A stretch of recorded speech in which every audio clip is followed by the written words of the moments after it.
ভারতে মোদি সাম্রাজ্যের যে কোনো সময় পতন হবে, এটা স্পষ্ট আজকের এই ভিডিওটা থেকে। যে ভারতের জনগণ এই সরকারটার প্রতি আসলে কতটুকু সন্তুষ্ট। আজকে ইরান এক ছবি প্রকাশ করেছে, এই ছবি নিয়ে তোলপাড় সরকার বনাম জনগণ।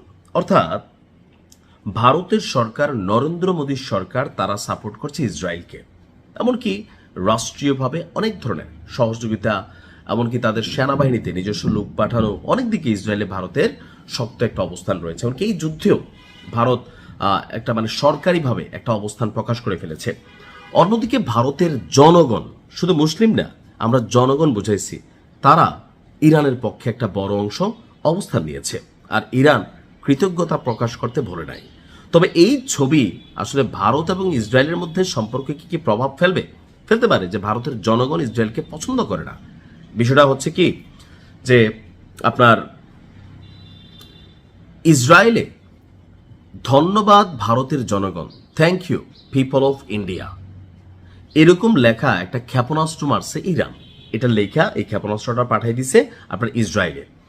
ভারতের বাণিজ্যিক রাজধানী হিসেবে পরিচিত মুম্বাইয়ের ইরানের যে কনসুলেট জেনারেল ভবন আছে এবং ইরানের রাষ্ট্রায়ত্ত সংবাদ মাধ্যম যা আছে, তারা এমন কিছু ক্ষেপণাস্ত্রের ছবি প্রদর্শন করেছে যেগুলোর গায়ে নীল রঙের কালিতে লেখা thank you people of India.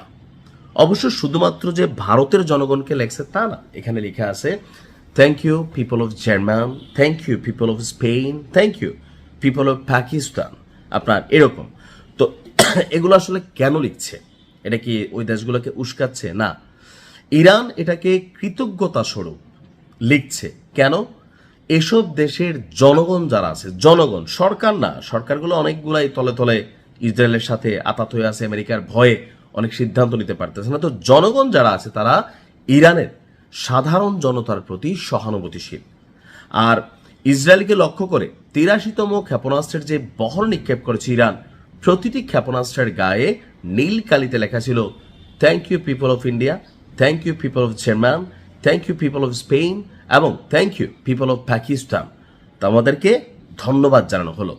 এছাড়া এক বিবৃতিতে ইরানের যে সামরিক বাহিনী, তারা বলছে যে আপনার ইসরায়েলের আশদুদ শহরের জ্বালানি তেলের ডিপো, মদিন শহরের সামরিক স্থাপনা এবং ইসরায়েল যুক্তরাষ্ট্রের যে মিলিটারি ইনফরমেশন এক্সচেঞ্জ সেন্টার আছে, সেখানেও এই থ্যাংক ইউ লেখা ক্ষেপণাস্ত্রগুলোকে পাঠানো হয়েছে এবং এগুলো সঠিকভাবে সহযোগিতা করেছে বা জায়গা মতো পৌঁছাইছে। এখন কেন থ্যাংক ইউ দিচ্ছে? আসুন, চলমান এই যুদ্ধে ইরানকে খাবার, ঔষধ, অনেক কিছু দিয়ে সহায়তা করছে ভারত। এছাড়া দেশটির জম্মু কাশ্মীর রাজ্যের বাসিন্দারা, অর্থাৎ কাশ্মীরের যে জনগণ আছে, তারা চাঁদা তুলে, গণচাঁদা তুলে ইরানের দূতাবাসে জমা দিয়েছে। অন্যান্য জায়গা থেকে আমার কাছে তেমন তথ্য নাই, তবে এখানে অনেক নারীরা তাদের স্বর্ণালঙ্কারও ইরানের জনগণের জন্য উৎসর্গ করেছেন। ভারতের ইরানি দূতাবাস এই দান কৃতজ্ঞতার সাথে গ্রহণ করেছে এবং দূতাবাসের পক্ষ থেকে বলা হয়েছে ভারতের জনগণের এই আন্তরিক সহায়তা ইরান কখনো ভুলবে না, সেই জন্য তারা এমন অভিনব প্রস্তুতি নিয়েছে।